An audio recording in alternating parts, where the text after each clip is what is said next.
Time now for Michigan's #1 outdoor radio show, Mike Avery's Outdoor Magazine. Outdoor Magazine is brought to you by J Sporting Goods, the Yider Insurance Group, Angler Quest Pontoons and Polarcraft Boats, the Forward Corporation, Primal Treestands, Security Credit Union, Garber Chevrolet, and by Michigan Brand Meats. Now, here's Mike Avery.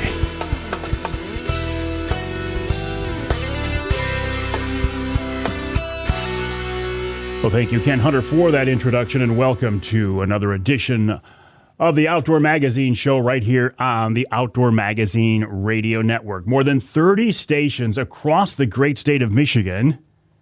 A 3-hour weekly show dedicated to the outdoors, to the outdoor lifestyle, hunting and fishing and shooting and trapping and conservation issues and wildlife issues and even some wild game cooking. I'm here for 3 hours each week, as I have been for many, many years, and I plan to be for a few more years, and I'm so glad to have you along with us. We're still doing some time shifting, so again, you have me at a little bit of a disadvantage for maybe just another week or so. So if something happens and I'm not talking about it, it's because it hasn't happened yet. Soon we'll be out of this time shifting cycle. So as you are listening to this show, it is officially spring and has been for about a week. Does it look like it's spring outside your window? What's it look like in your neck of the woods? Here where I live, it certainly feels like spring. That means what? Well, that means it's time to get our new hunting and fishing licenses. I can't wait to hear the people who cry and complain about the cost of our Michigan hunting and fishing licenses. For $76, you can get the hunting and fishing combo for 2022. For $76. What does that give you? It gives you an all-species fishing license. It gives you the base license, which is basically your small game license. And it gives you 2 deer tags. Now, obviously, it doesn't include waterfowl, it doesn't include turkey, it doesn't include elk, it doesn't include bear. But all of the licenses you need to hunt or fish for 365 days a year for $76. That's 21 cents a day. It astonishes me that people gripe about the cost of it. You can't fill your truck up these days with gas for $76. I can't. I take my grandkids to the movie theater for a 2-hour movie, and by the time we buy the tickets and fill them up with popcorn and pop and snacks, it's more than $76. I think it's a great deal. People say, well, you know, I got my wife and I and 6 kids. Well, it is what it is. If you are truly committed to this outdoor lifestyle of hunting and fishing, and you know that money, a lot of it goes to a good cause, right? I can't imagine griping about it. I know you hate the DNR. You don't want to give the DNR any money. Okay.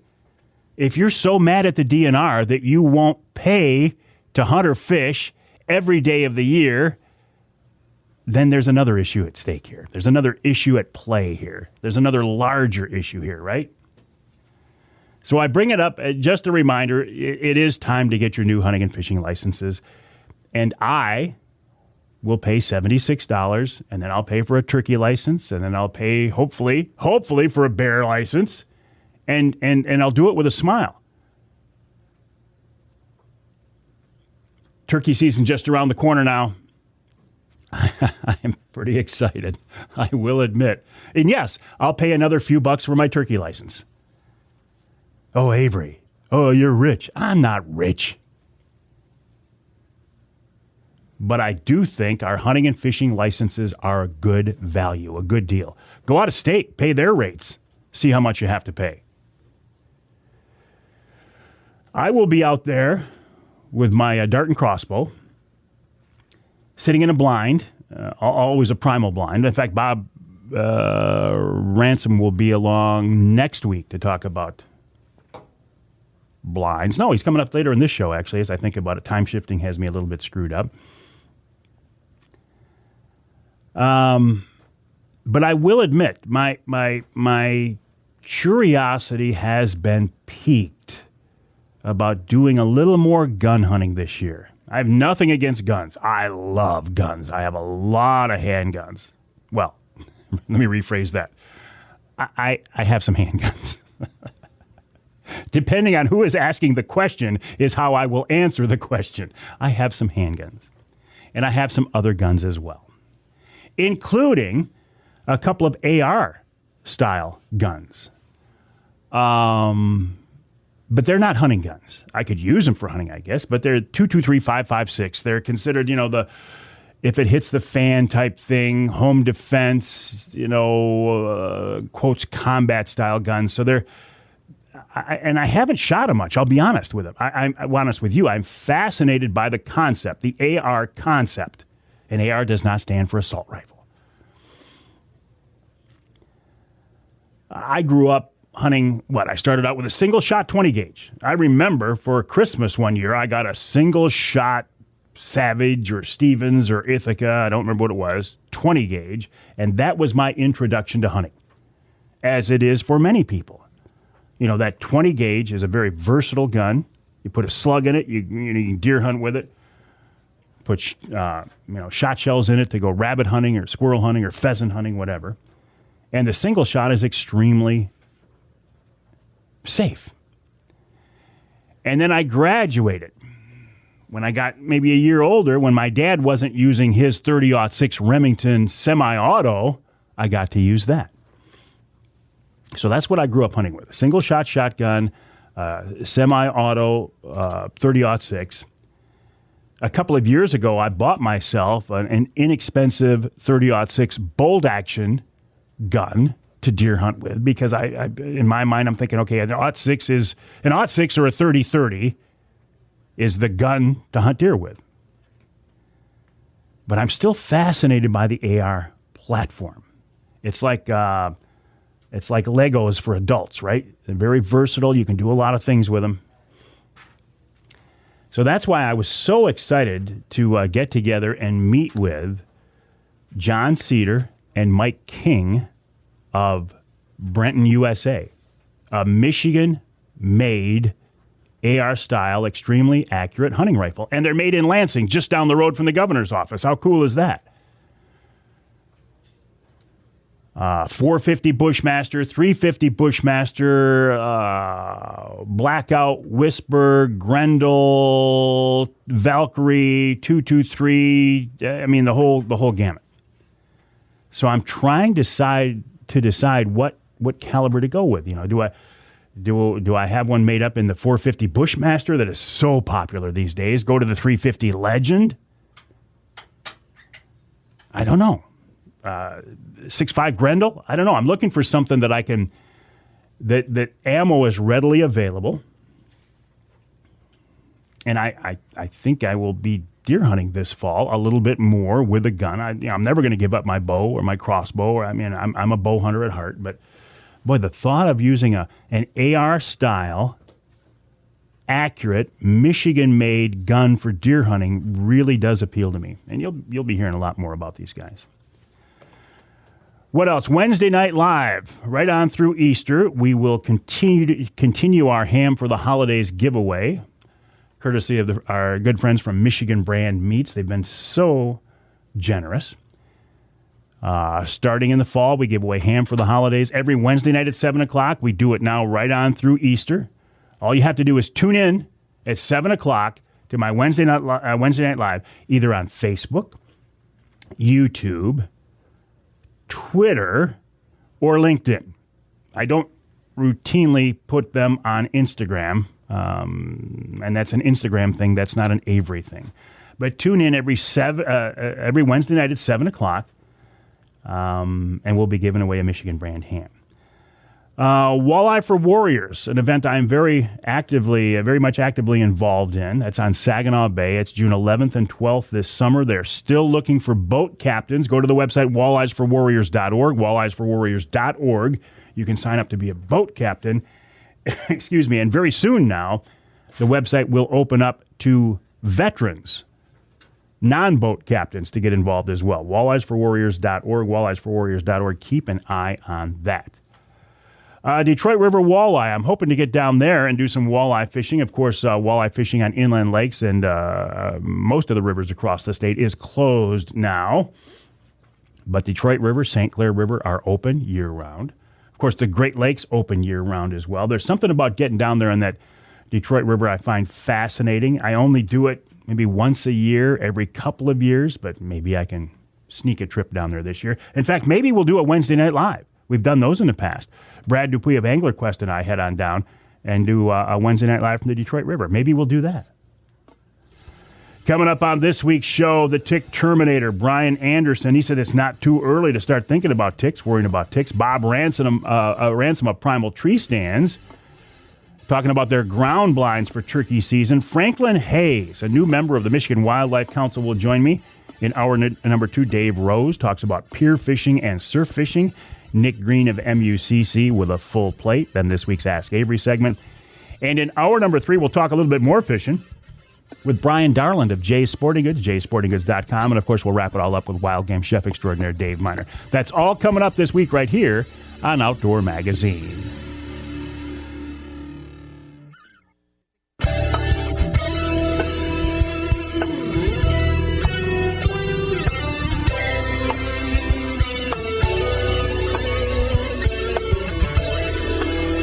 You can hear the Outdoor Magazine show. Got to get rid of that right there. On WCTK in Alpena, that's 105.7 FM. You can hear us in St. Joe on WSJM 94.9 FM.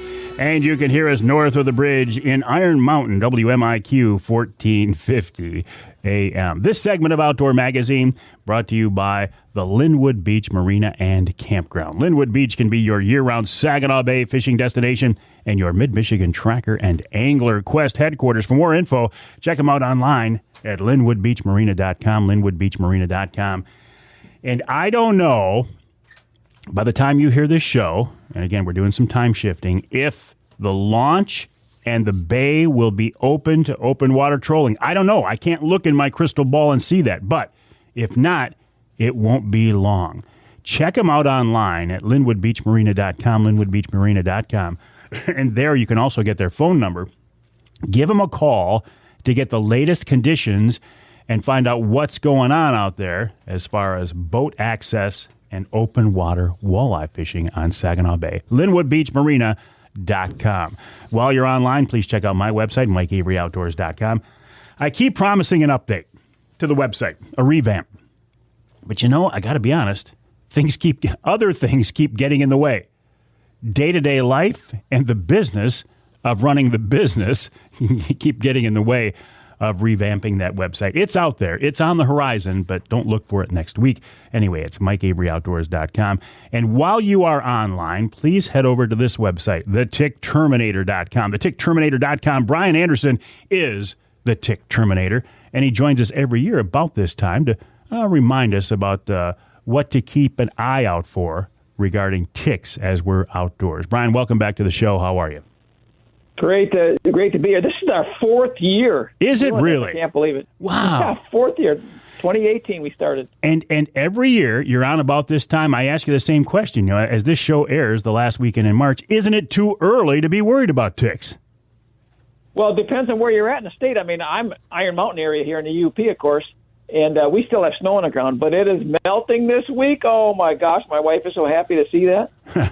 But as soon as that snow is gone for us, I mean, hey, the ticks are going to be out here in a vengeance, and they're going to be hungry. Why do we even worry about them? I mean, it's just another little bug in the woods, right? The woods, our backyards, our fields are full of bugs. Why do we worry about ticks? Because, for one thing, they are so secretive, you can't even hardly see them. I mean, in the springtime, right now as we speak, I am looking at a poppy seed muffin, okay, on my screen right now, okay, and it has little ticks the size of a poppy seed that you can't even hardly see. You'd think they're poppy seeds looking at it from a normal distance, And those little ticks, if they got Lyme disease last summer when they were just first born, now they're the size of a poppy seed, and we can't even hardly see them. That's why protection is so important, because they could give us Lyme, or any other tick-borne disease, even at that size. They don't have to be a full-grown adult where we can see them a little better. So even when they're tiny, they can still cause a real problem for us, that's for sure. But not all ticks carry disease, or do they?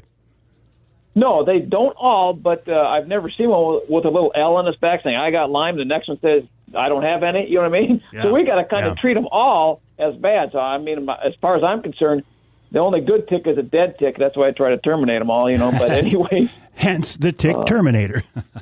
Yeah, I have fun with it, So how do we protect ourselves, Bryan?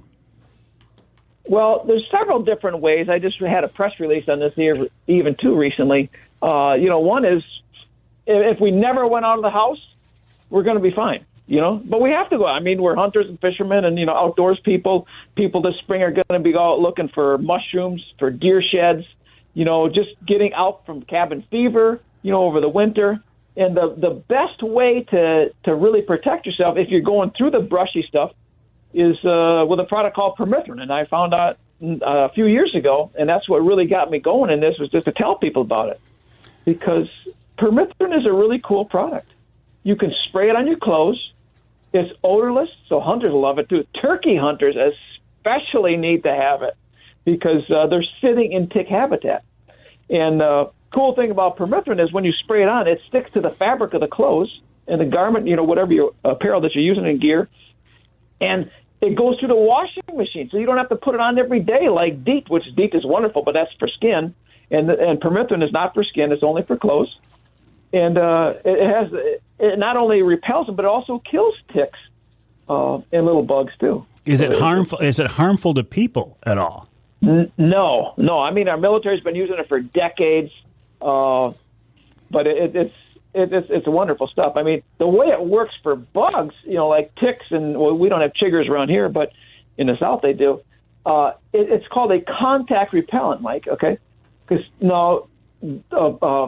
DEET works as the scent, the aroma, the smell of it. The little bugs sense that and they fly away because it tells them there's no blood there. It tricks them. But the way Permethrin works, it's a contact repellent, and they only notice it when they come in contact with it. I don't know if I told this story before, but a couple of years ago, I was out at my mom's, just happened to be, this was entertaining for me. I watched this black fly literally he was dancing on my thigh because it was treated with Permethrin on my jeans. And I tell people, if that thing could talk, it would say, what the heck did I just land on here? I mean, it was driving itself crazy. I call it the heartbeat syndrome. And then it flew off, and I say, cha-ching, I won because he flew off and I didn't get bit. So does it repel mosquitoes too? All bugs? Especially the small ones like that. Yeah, a mosquito will, if they land on it, they're not going to bite you because they're going to sense that, on their legs and stuff like that, and they're going to fly off. Okay? They don't smell it, but they only come when they come in contact with it. So it's called Permethrin. Can you get it anywhere, everywhere? Well, you can. I happen to offer probably the most cost-effective version of Permethrin, which is kind of cool, right on my website, the Tick Terminator. And what's cool about it is that you can actually, you can decide how long it's going to last. Stuff you buy in the store, you can last for 6 weeks, 6 washes, which is great. Ours, you can customize it. It puts the person in control. Everybody loves control, So you can, mix it up for 3 weeks or 6 weeks or 12 weeks or even up to 24 weeks if you want. So you get yourself some Permethrin either on your website, thetickterminator.com, or you find it somewhere else, and then you spray it on your clothes, just like the cuffs and the sleeves, or do you douse everything in Permethrin? Everything, yep. I made up a poem about it, which I'll tell you at the end here, but it's great stuff. I mean, because then it stays on there. I mean, I treat my clothes for like 3 months at a time here in the summer. Every 3 months I treat them again. You can't do that at anything else but ours. It's the only concentrate on the market, designed for clothes. So the best protection is to not get ticks, right? So you treat your clothes Correct. with permethrin, and then you don't worry about it. But what about if you weren't listening to this show, or you haven't heard the Tick Terminator before? You go out there in the woods and you get a tick on you. That's always the question. How do you get those things off without tearing them apart? First of all, I'll give you a little tip, then I'll get right to that. If you did not treat your clothes out there in the woods, and you come back and you notice a tick on you, if you notice one, chances are you may have several others that you didn't even see yet on your clothes. So you put your clothes in the dryer on high for about 10, 15 minutes, and that will kill any ticks that would have been on your clothes. Not the washer, in the dryer. Mm-hmm. But then now if you do find a tick on you and it is stuck on you, you want to be careful when you take it off, because you don't want to tick off a tick in the removal process. Probably a fine-tip tweezers is probably one of the best things that you can use. It's very easy. Grab it right at the very base, pull it straight up. You don't want to spin it around. You don't want to, really irritate it. You don't want to use fingernail polish or Vaseline or all the other wives' tales. Those very seldom work. But the tweezers is the best thing to grab it, pull it straight up. All right, and then watch that bite. I mean, here's the most important thing I talk about. If that bite has any kind of bad reaction, really swells up, bullseye rash, if you start getting achy joints, flu-like symptoms, starting to feel crappy after that tick bite, you need to see a physician, within a week or less. Because early detection, early treatment, guys, is the most important thing you can possibly do, because tick-borne diseases never get better. They only progressively get worse. Early detection, early treatment is the most important thing. That's for sure. I'll be honest, Brian. I used to kind of poo-poo this whole Lyme disease thing until I knew a couple of buddies who got it, and it is no joke. It's terrible. Yeah. Well, one of my friends practically died from it a couple of years ago, and that was part of my motivation for doing what I'm doing now, is just trying to get the word out. I also send out, I work with a lot of companies that have, like power companies that have, linemen, outdoor workers, people that trim trees, for power lines. And I work with safety directors at those companies. And last couple of years, I've come out with bulletins to help them when they talk to their people. Last year, I came out with a thing called the Tick Prevention Safety Guide. It's about a couple pages, and it's even on my website. And all of these things are on your website, thetickterminator.com. And I got to be honest, I'm almost afraid to ask, but we're out of time. What is the poem about ticks? Here's how it goes. I hate them little suckers. I want to terminate them all. So I do a permethrin and love to watch them fall. From head to toe, I spray the stuff. My shoes, socks, clothes, and hats, because it works on more than ticks, like skeeters, chiggers, and even gnats. So I ask you, if you're listening, to keep away from Lyme, get started with permethrin, and now is the perfect time. And on that note, I will remind people the website is thetickterminator.com, thetickterminator.com. Brian, always a pleasure. I appreciate you bringing this to people's attention. And again, the website, thetickterminator.com, and the product you want is permethrin. All right, Brian, we'll let you go, but now that poem parts of that poem will be in my head all day. So I thank you for that. We'll take a break here in the Outdoor Magazine Show. When we come back, Bob Ransom of Primal Treestands helps us get ready for the fall hunting season. Did I miss time, Charlie? I did miss time. I could have talked to Brian longer. Oh, not that bad then. All right. And then Franklin Hayes of the Michigan Wildlife Council, that website, hereformioutdoors.org, hereformioutdoors.org. So are you hitting a spot or are you hitting the music? Hit the music. Hitting the music? I was that far off? Oh, my gosh. Oh, I gave myself a 12-minute segment, not a 13. So Brian's now on hold going, Avery, you could have talked to me longer. You could have talked to me longer. So I apologize, Brian. TheTickTerminator.com is the website, TheTickTerminator.com. Check out that website. And again, the product is Permethrin. Again, I used to, you hear about all these things. There, it seems like there's a certain percentage of our population or the government or whoever who wants to get us riled up about things and make a big deal out of nothing. So that's the way I was looking at Lyme disease. Again, until a buddy of mine got it and got it bad, and then I changed my perception. TheTickTerminator.com, Bob Ransom of Primal Treestands coming up after the break.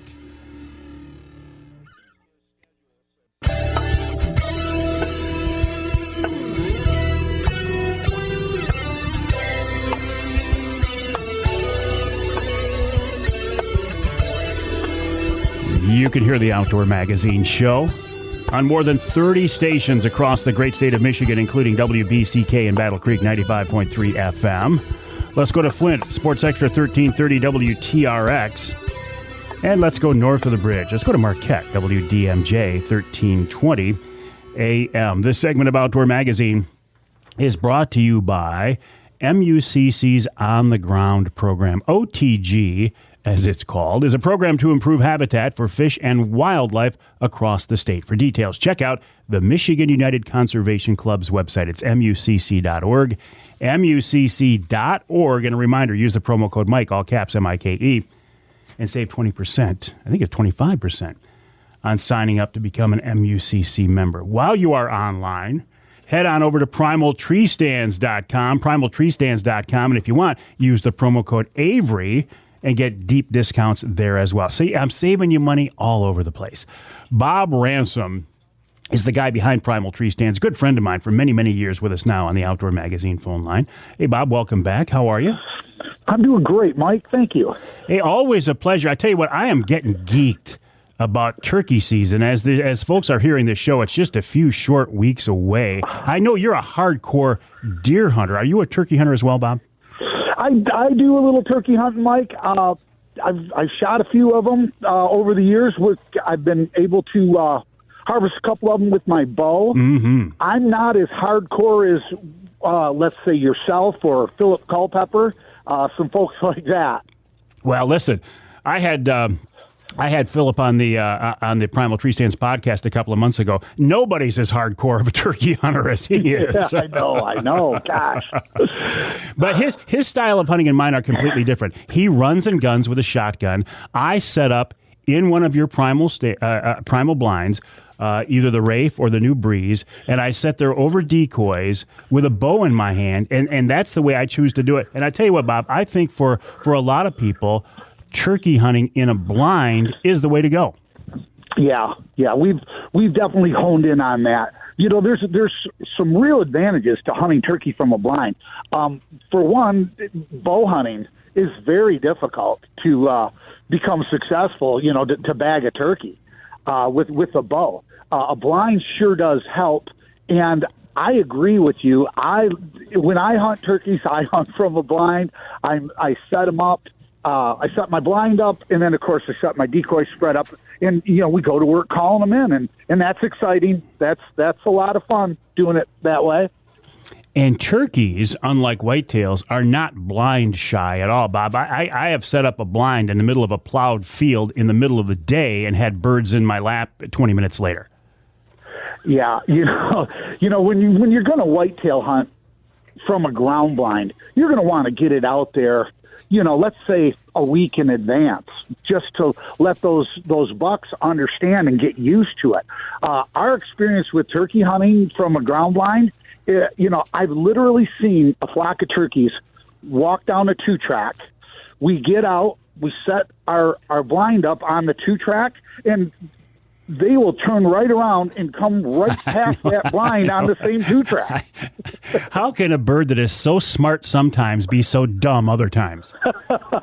Well, you know, it's hunting in general. You know, people will say, look at all those deer out in that field. How easy must that be? Yeah. Same thing with turkey hunting. You know, oh gosh, those turkeys. You know, I can't get them out of the way. You know, I can't get them out of my front yard. Yeah. But you go to hunt them, and you know, it'll be a little different story. It will. Hey, listen, I have fallen in love with these see-through blinds these days. That Wraith 270, that is my go-to blind, Bob. What you guys have done there is really ingenious. You've taken the concept of a see-through, improved it, and you've knocked the price down. They don't cost an arm and a leg like they used to in some other companies.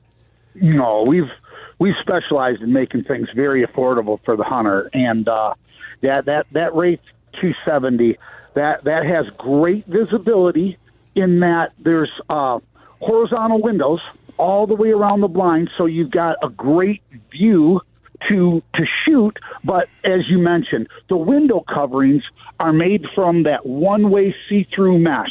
So when the windows are actually shut, you can sit inside the blind and you can see the environment around you without even having the windows open at all. So naturally, when it comes time to shoot, when it comes time to hunt, you're going to want to preset those windows to where you think you're going to be shooting, but you don't have the blind spots. Yeah, the blind. It is exactly. A lot of fun. And for folks who are going to be out there during the mosquito season, the May season, as it starts to get a little bit warmer, I'm fascinated by your new breeze blind as well. In fact, I took it to Canada last year, Ontario in August, and shot a bear. I think I was the first person ever to shoot a bear out of one of these things, but that's a nice option for warm weather hunting too.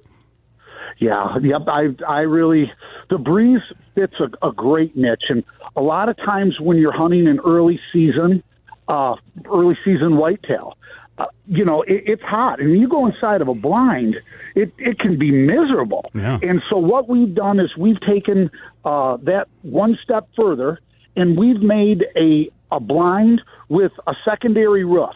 So when you're sitting inside the blind, there's a mesh roof above you. And then above that it looks a lot like a rain fly. It's a secondary roof, and that allows ventilation. That allows the heat to dissipate up and leave the blind.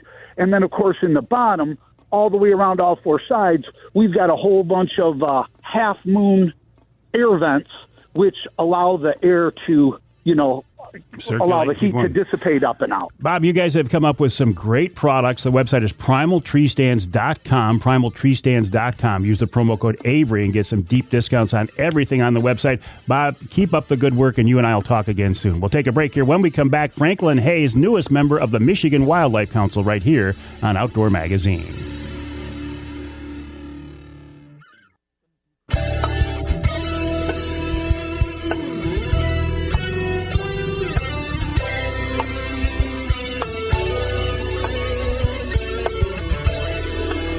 You can hear the Outdoor Magazine show in Houghton Lake on 98.5 WUPS. You can hear us in Traverse City on WTCM 580 AM. And you can hear us north of the bridge in Newberry, WNBY 1450 AM. This segment of Outdoor Magazine is brought to you by Rapid River Knives. I've got a Rapid River knife in my pocket right now, as I do all of the time.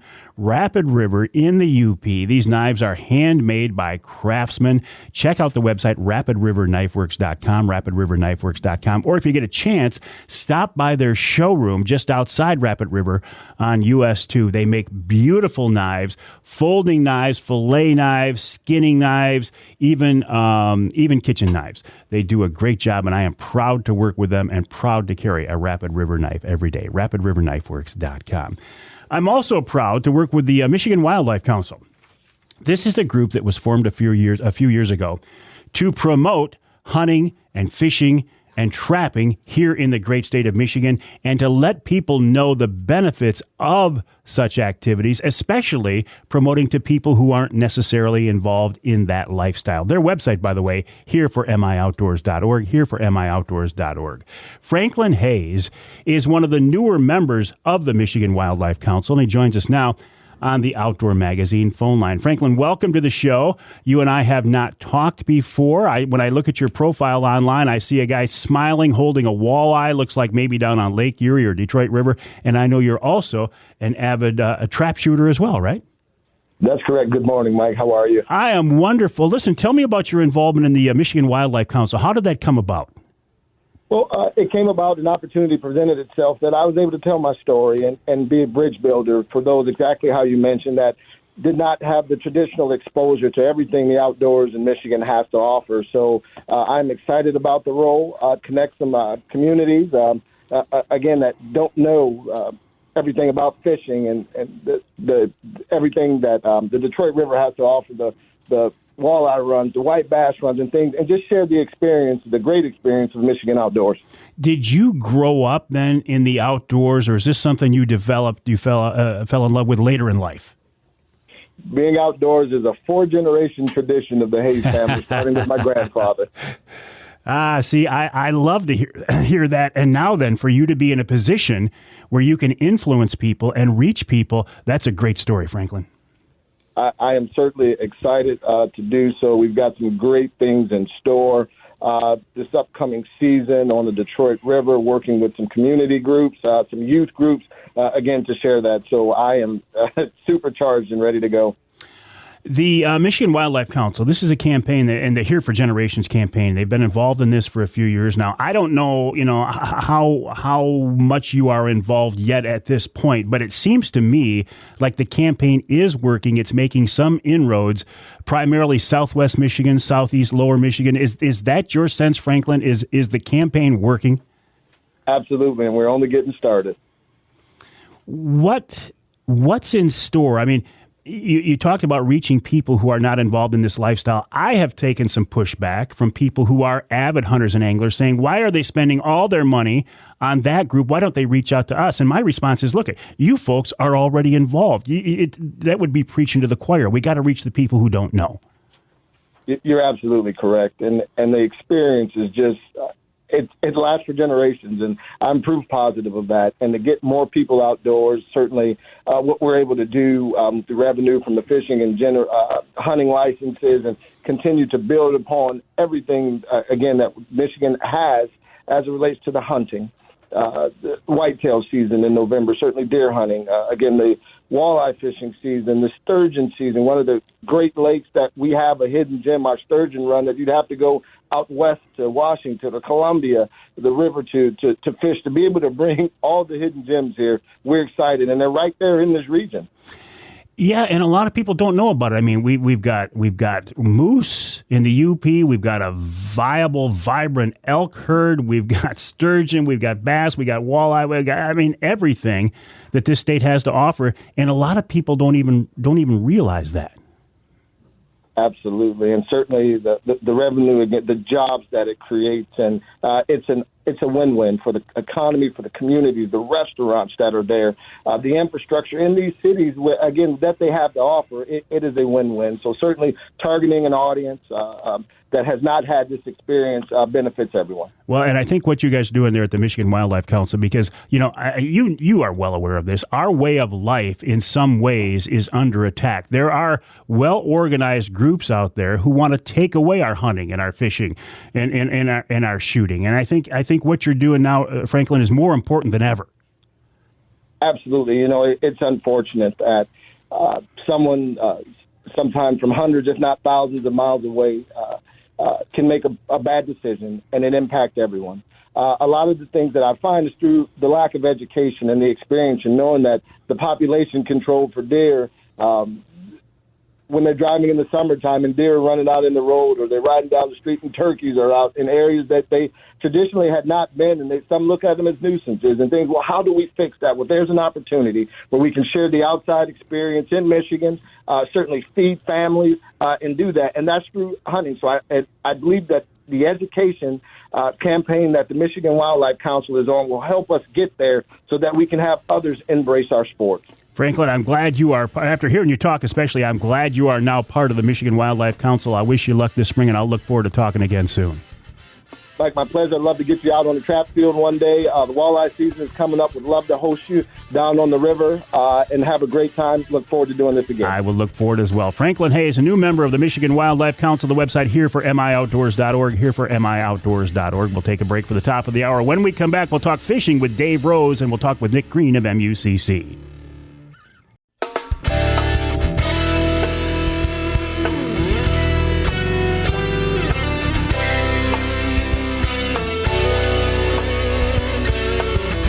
Time now for Michigan's #1 outdoor radio show, Mike Avery's Outdoor Magazine. Outdoor Magazine is brought to you by Jay Sporting Goods, the Yider Insurance Group, Angler Quest Pontoons and Polarcraft Boats, The Forward Corporation, Primal Treestands, Security Credit Union, Garber Chevrolet, and by Michigan Brand Meats. Now, here's Mike Avery.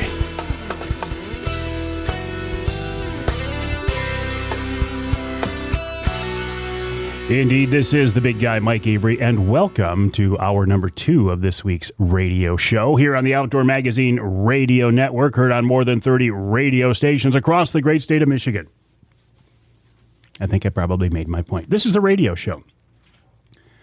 First and foremost, it is recorded, produced, syndicated, distributed as a radio show.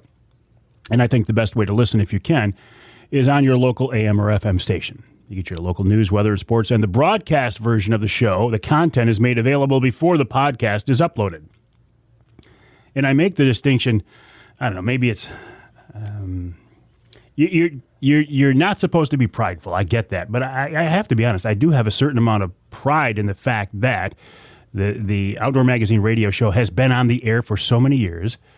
It enjoys a pretty broad distribution and coverage of our state, and there just aren't that many syndicated outdoor radio shows out there. There are a few, but there's not a lot of them. Compare that to podcasts. Everybody has a podcast, and I love podcasting, and podcasting is great, and I encourage you, if you have a story that you want to tell or something you want to, an audience you want to reach, a topic you want to explore, take a look at podcasting. Podcasting is wonderful.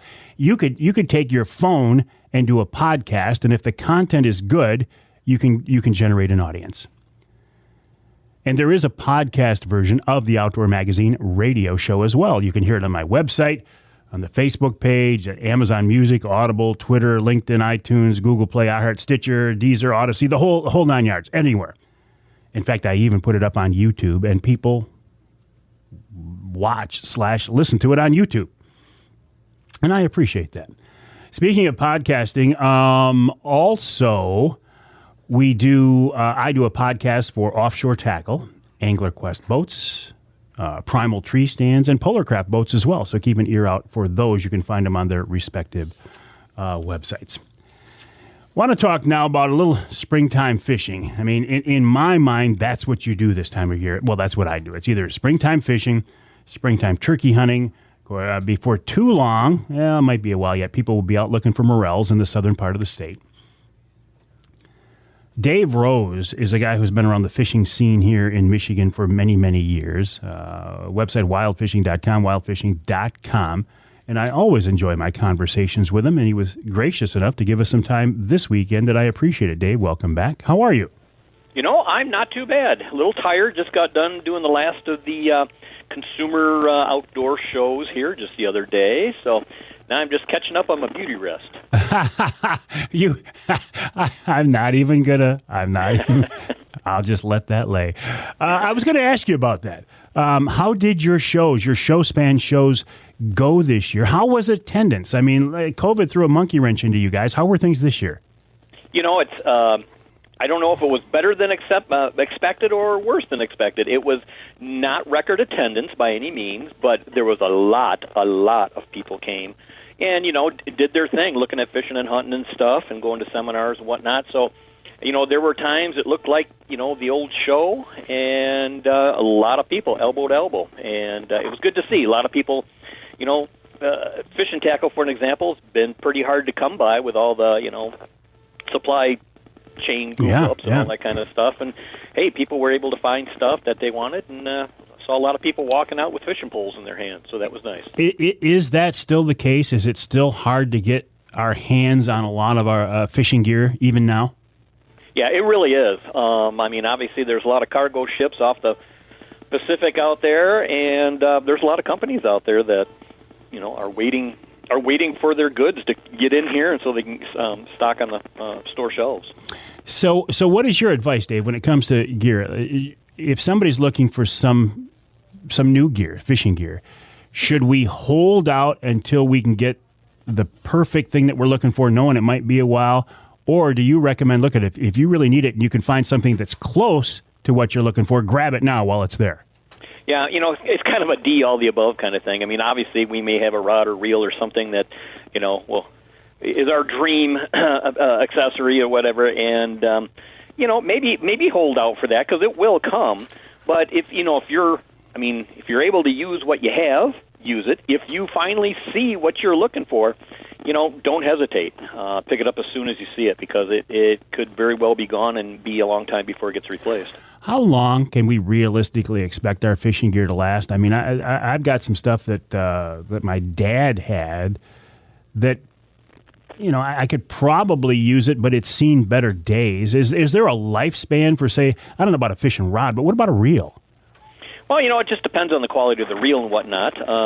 You know, there's some $50 reels out there that your average angler will have their lifetime because they're just a well-made, that maybe a person only fishes 5-6 times a year, that kind of thing, so it doesn't get used and abused and all that stuff.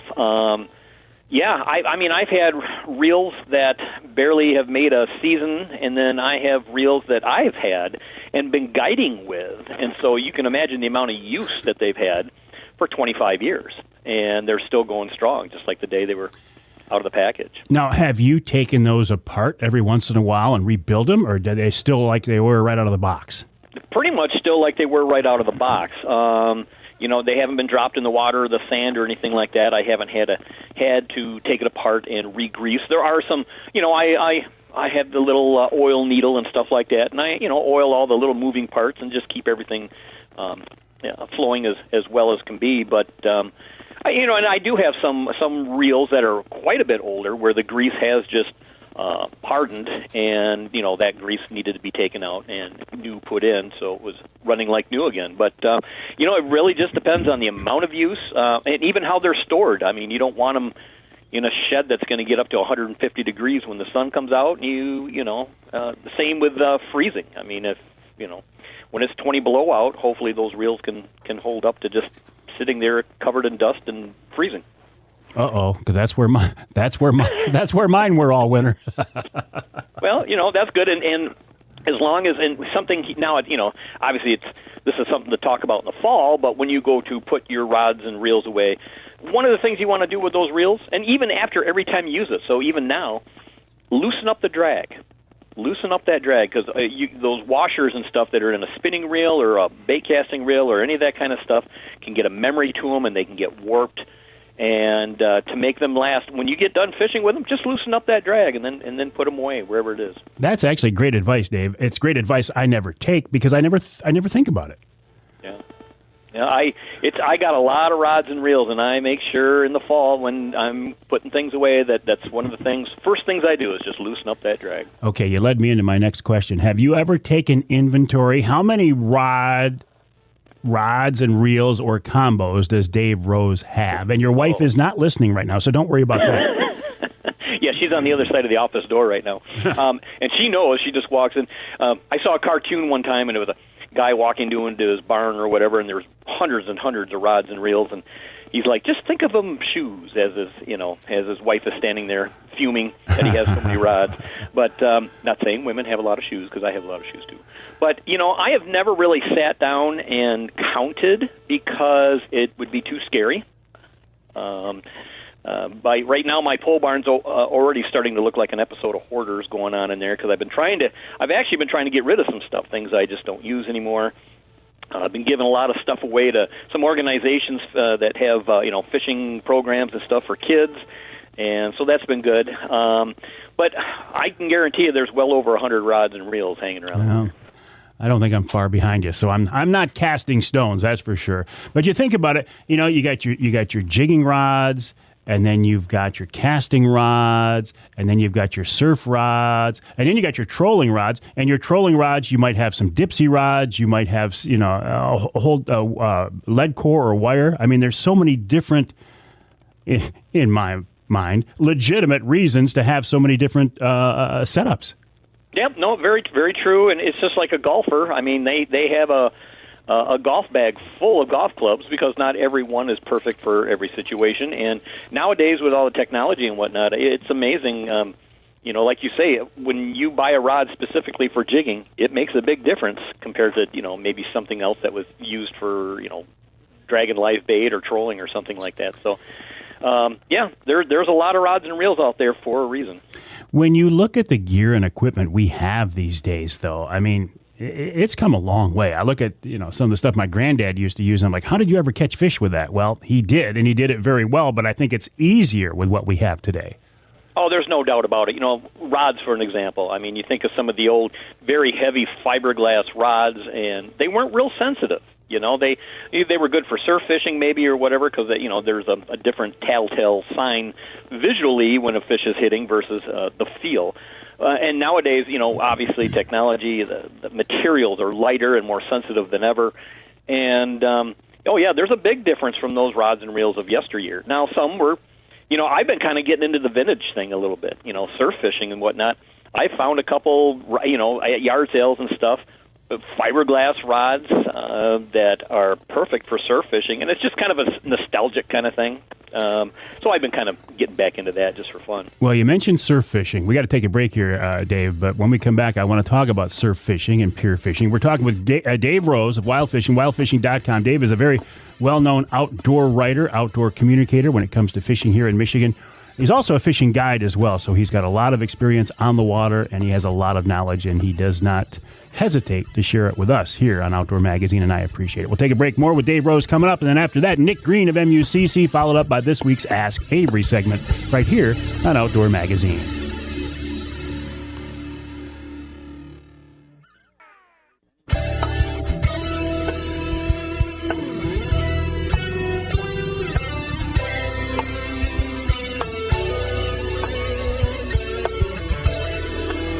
You can hear the Outdoor Magazine show in Manistee on WTIQ 1490 AM, 95.3 FM. You can hear us in Port Huron on WPHM 1380 AM and in Lansing on WILS 1320 AM. This segment of Outdoor Magazine brought to you by Versa Skins. Just change your skin for the season you're in. Versa Skins is a Michigan-based company. They make high-quality hunting clothes with a little bit of a twist. When you want to change the camo pattern, you just snap on and zip on an outer shell. It takes all of maybe 30 seconds. You can go from snow camo to spring green to fall brown to blaze orange. Really, really high quality stuff, very well made. And again, I would encourage you to check them out. The website is versaskins.com, versaskins.com. By the way, you use the promo code Avery30, and time is running out on this, Avery30, and get 30% off on everything on the website, versaskins.com. We're talking now with outdoor writer, outdoor communicator, outdoor promoter extraordinaire. His name is Dave, and outdoor fishing guide, Dave Rose. Dave, before the break, you mentioned surf fishing and maybe a little bit of pier fishing. I'm fascinated by this. I don't do it like I used to, but man, I used to really enjoy surf fishing. And for folks who don't quite know what that is, explain it for us, please. Well, just kind of like what its name sounds like. You are fishing in the surf of maybe one of the Great Lakes or even maybe one of the inland lakes. And you are usually standing on shore, casting out into the surf. Might be live bait, or you might be casting spoons or spinners, who knows. Then, of course, the pier fishing, you're just walking out onto the pier, doing the same thing, just a little further out. Well, it spring and fall, it gives people without a boat a chance to get out after some of these big fish that otherwise might not be available to them, say, midsummer. Yeah, a lot of fish cruise along the shorelines more than people realize, and so you don't have to be casting very far out into, let's say, Lake Michigan or Huron or Superior, wherever. It's surprising how many fish are right up tight to shore looking for food, whether it be a wayward bug or a nightcrawler floating through or some spawn or maybe a minnow or something like that. Yeah, the tendency is they'll try to get that bait out there as far as you can, but yet when you're trolling, while you're bored, you go just the opposite. You try to get in as tight as you can. So that's where the fish are. Exactly, yeah. There's been many times I've been out trolling, have the inline planer boards in, and the inline planer board literally, jumps up onto shore. That's how close we're trying to fish. So, when you're surf fishing, again, you don't have to cast as far out as you think. A good pair of polarized glasses is very important because you can look out and you can see the troughs. You can see a sandbar. And you want to be inside those troughs. You don't want to be right up on top of that sandbar because that's where the fish are going to be cruising, is in that just a little deeper water around those sandbars. And sometimes it's literally, you just barely lob it out offshore, and it might be, 4 feet deep right there where the surrounding area is 2 or 3 feet deep. And so those fish will come right up on shore and, swim along those troughs looking for food. If they're going to be in that shallow, are we talking primarily a low light fishery, early and late?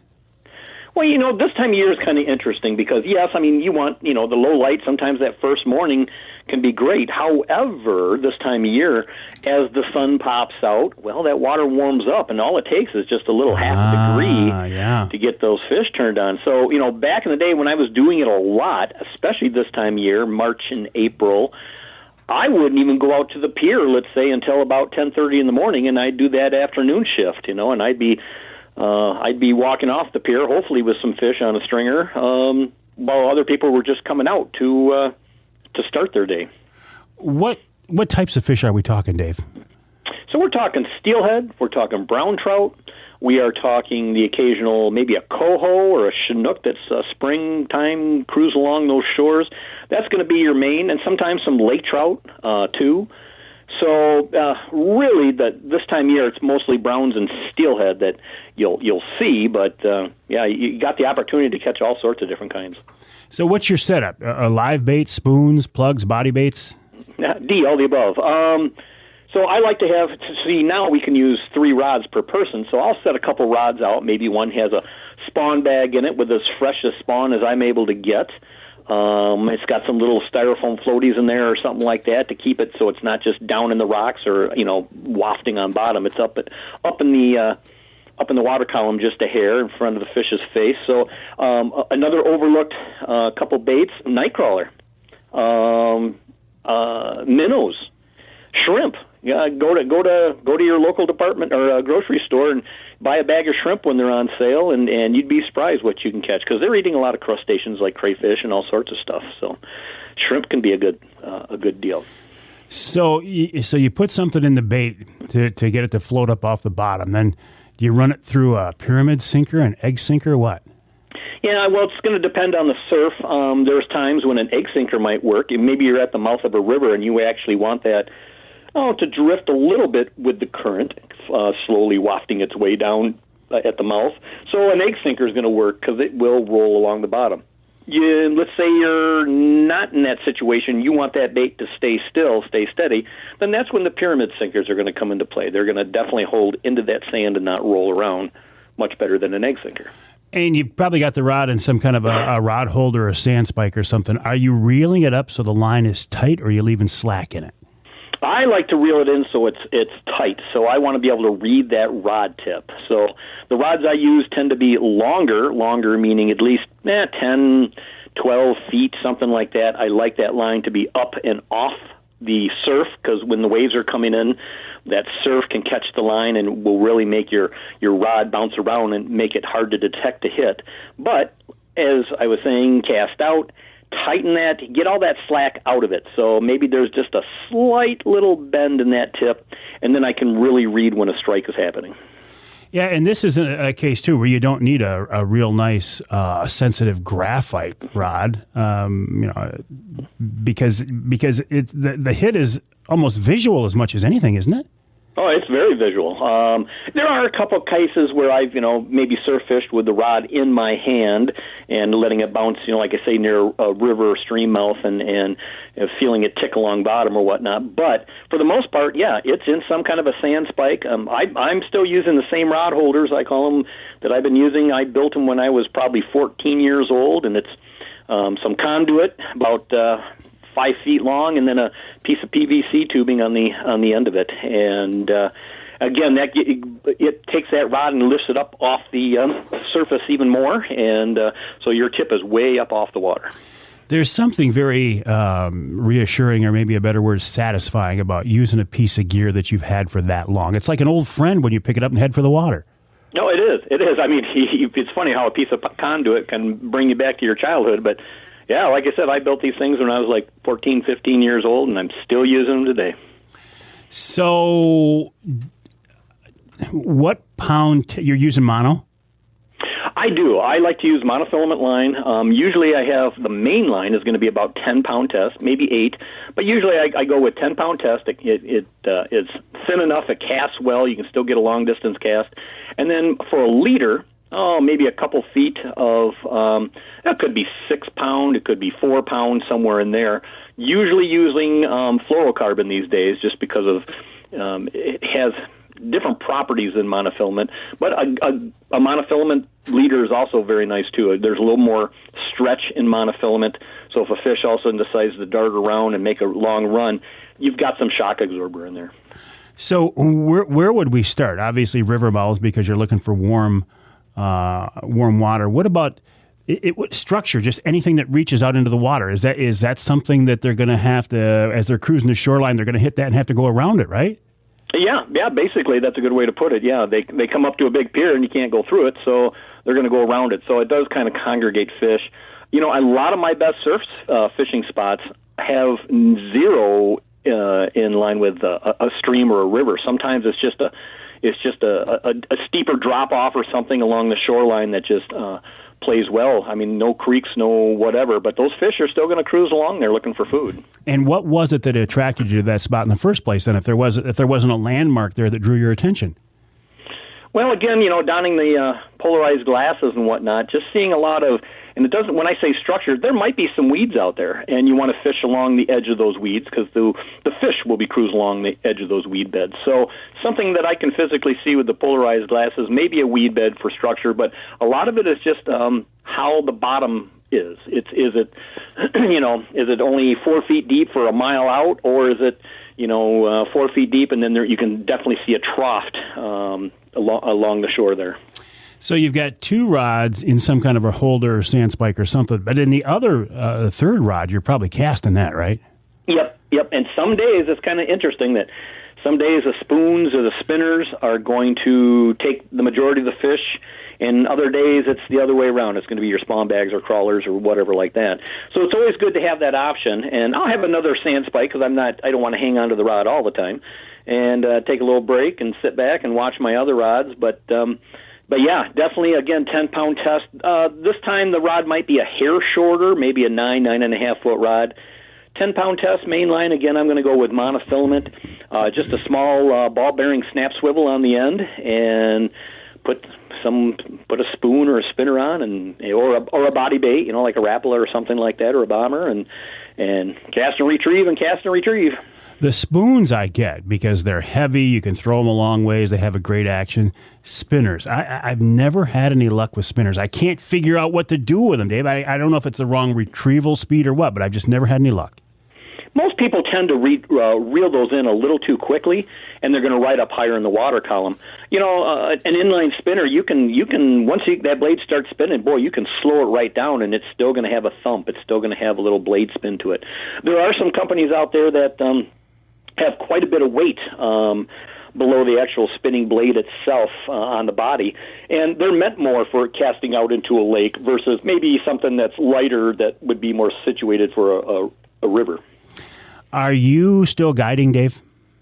A little bit. I'm real picky, pick and choose. I try. It's usually kind of a last-minute deal where somebody calls up and says, "Hey, you got an opening tomorrow or today or something like that."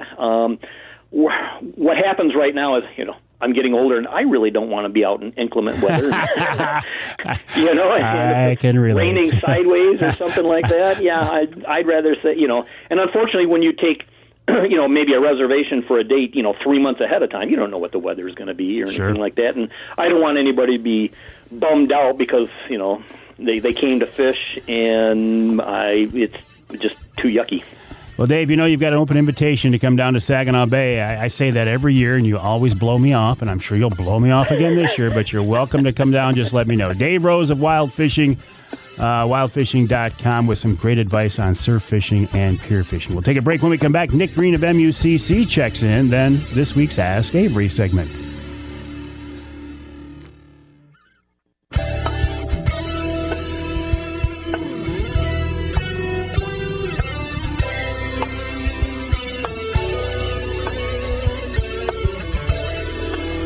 You can hear the Outdoor Magazine show in Carroll on WKYO 1360 AM and WIDL 92.1 FM. You can hear us in Manistee on WMLQ 97.7 FM. And you can hear us in Sandusky on WMIC 660 AM and 95.3 FM. This segment of Outdoor Magazine is brought to you by Boning Archery. Michigan-based Boning has been a leader in the archery industry since 1946. They continue to develop new products, new manufacturing processes to stay state-of-the-art after all these years. What is it, 76 years now? Products for target archers and bow hunters alike. Check them out online at bohning.com, BOHNING, bohning.com. And if you are a shooter, I'm pretty sure there are boning products somewhere on your rig. You might not even know it, but trust me, they are there. I want to turn our attention now to Nick Green of MUCC, their Chief Information Officer. Nick, welcome back. How are you? I'm doing well. Thanks for having me, Mike. Always a pleasure, and I get the sense that things are starting to get even busier than normal for you guys there in Lansing. They are. We're kind of shifting gears with our, with spring comes our Michigan Out of Doors Youth Camp, and then we have our On the Ground program. Our public land stewardship opportunities really get going. And I think I saw an email, too, about already thinking about registering or signing up for the convention. Yeah, we're coming off a weekend, our last policy board, and we were up in St. Ignace. We passed on 8 resolutions going to convention, so there'll be 9 total so far. And yeah, we're gearing up for our kind of Super Bowl, if you will, in June for our annual convention. Anything on the horizon that looks especially, I don't want to say controversial, especially, I don't know, you know what I'm trying to say, interesting? Anything that's going to get our attention?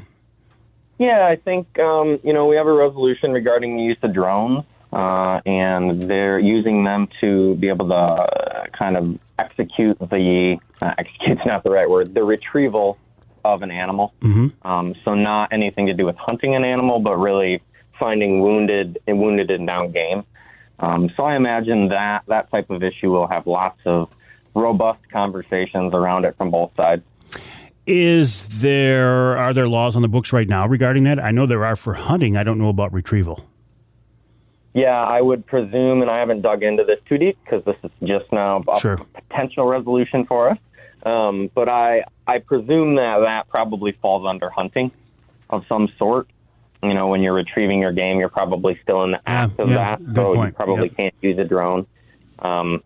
I would assume currently that the resolution writer has worked with us before. It's Mike Reapin with the Michigan Tracking and Hunting Dog, Michigan Tracking Hound. Mm-hmm. So he's doing a lot of deer tracking work. He's pretty familiar with, I think, what the laws are on the books and what he's trying to accomplish for folks to help them retrieve their game in a more efficient manner. Well, by the time this hits the floor at the convention, I'm sure it will be thoroughly vetted and investigated. It will. and then some. Yep. And what about the camp? Yeah, so we are currently hiring. If anyone has any college-age kids that are looking to get into conservation or think they want to do Parks and Rec or be in the outdoors world, we're hiring positions from counselors all the way up to an assistant director.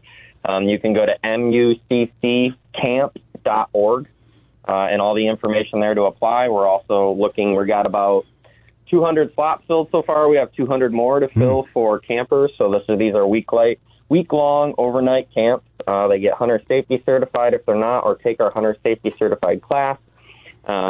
We do riflery, bow, archery, clay shooting for the older kids. This is for 9 to 16. So we offer lots of things. Lots of kids get to paddle, canoe for the first time. There's swimming. There's ecology lessons, watershed stuff. So we really do everything depending on what theme is chosen. And it's a great opportunity for kids to get away from their parents for a week and kind of get immersed in conservation hands-on. Do most of these kids, do they come from outdoor-oriented families, or are they kids who have no experience in the outdoors? I would say it's about half and half. So probably half of our kids have parents who have some interest or have done it. But I will say there's a benefit to sending your kid away to have someone else help them learn and grow. But then a half are probably brand new. I mean, our education director now, our former camp director, Sean, he talks about a little girl coming from Detroit who had never seen a star. And she commented about it, at her time at camp. So we have 80 kids a year come to us through a Riley Scholarship, from the George Riley Scholarship.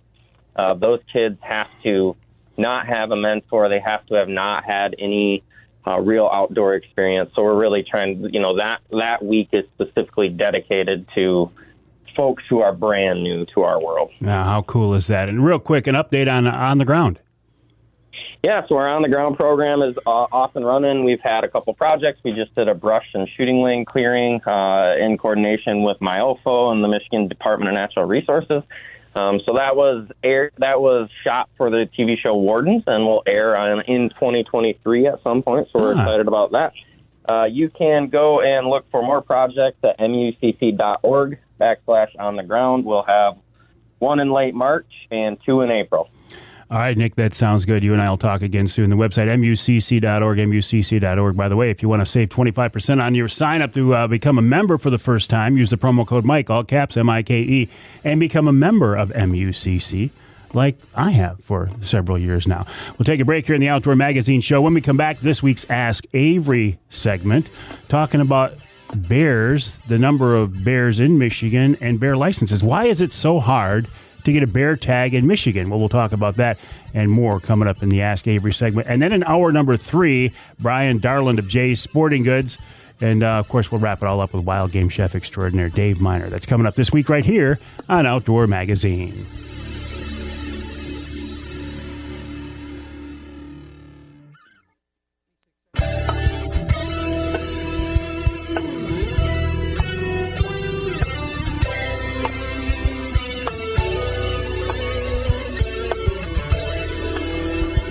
You can hear the Outdoor Magazine Show in Sheboygan on Big Country Gold, WCBY, 1240 AM, 100.7 FM. You can hear us in, Houghton Lake on the Twister, 92.1 WTWS. And you can hear us in Ludington on News 97.98, 98.7 WLDN. The Ask Avery segment is brought to you each week by my friends at Security Credit Union. Security Credit Union loves to work with outdoorsmen and women, and they can help you with your next outdoor adventure. Check them out online at securitycu.org. That's securitycu.org. The way this works is you can send me a question, send it to me via email, preferably Mike at MikeAveryOutdoors.com, Mike at MikeAveryOutdoors.com. And it can be something you want me to answer personally, or something that I can maybe pass along to the experts in DNR, MUCC, or someplace else. Brad Miller did that this week. He sent me an email to Mike at MikeAveryOutdoors.com. His question is, hey, Mike, a quick question. How often does the DNR or whoever check the bear population to determine how many points or permits are to be issued in a certain area, like Red Oak, for example?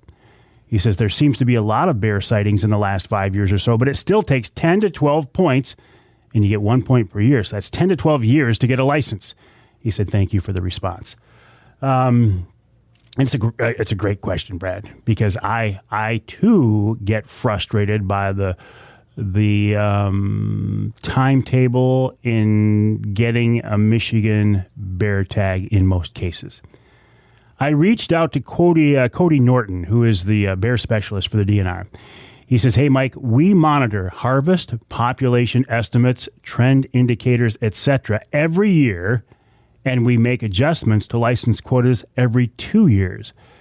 Unfortunately, Cody said, in areas like Red Oak, there is a lot more demand for licenses than we can provide or our bear population could support. For example, last year, almost 61,000 people applied for a license or preference point statewide, and there were only 7,000 licenses available. He says, Cody says, we have increased the number of licenses in units like Red Oak in recent years as the bear population has been increasing, but the number of applicants has also increased, keeping the number of preference points required to draw a license very high. In addition, there are certain stakeholder groups like the Michigan Bear Hunters Association that are concerned about raising license quotas too much and causing a population to decline. So Michigan Bear Hunters Association has been lobbying against adding more tags. This is an interesting situation because anecdotally, as many of us look around, it really looks like the bear population is booming, and certainly geographically it's expanding. For example, in the central part of the Lower Peninsula where I live, it's now fairly common to have bears wandering around, and bear sightings are fairly common. That never used to be the case. So there is no doubt that bears are expanding their geographic range further south.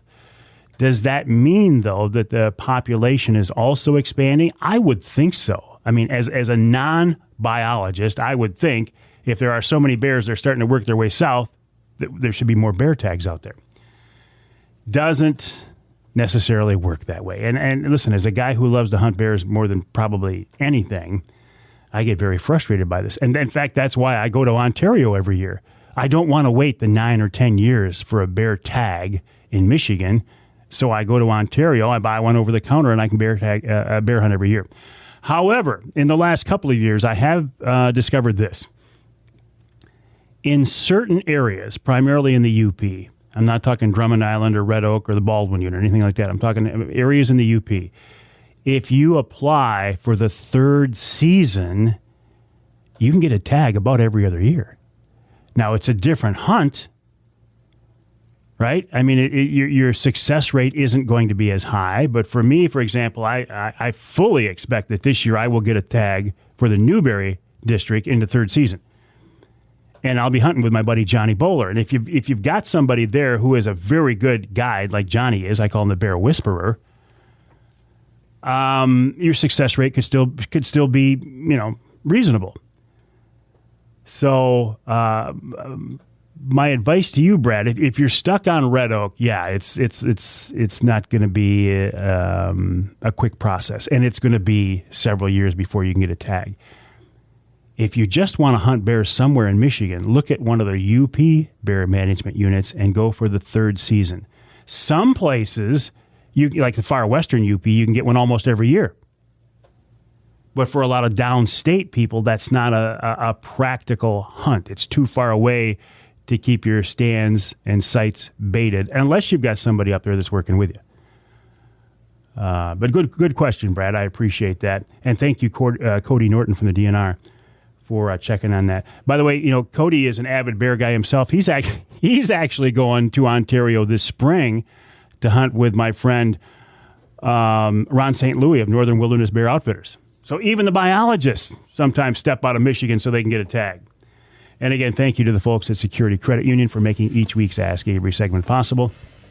They love to work with outdoorsmen and women, and they can help you with your next outdoor adventure. Check them out online at securitycu.org. That's securitycu.org.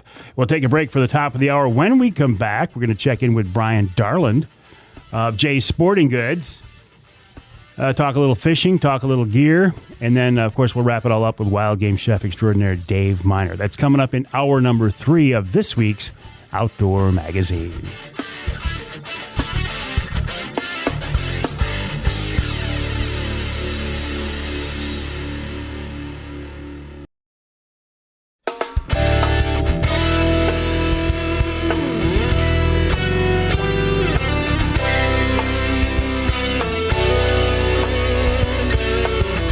Time now for Michigan's #1 outdoor radio show, Mike Avery's Outdoor Magazine. Outdoor Magazine is brought to you by Jay's Sporting Goods, the Yider Insurance Group, Angler Quest Pontoons and Polarcraft Boats, The Forward Corporation, Primal Treestands, Security Credit Union, Garber Chevrolet, and by Michigan Brand Meats. Now, here's Mike Avery.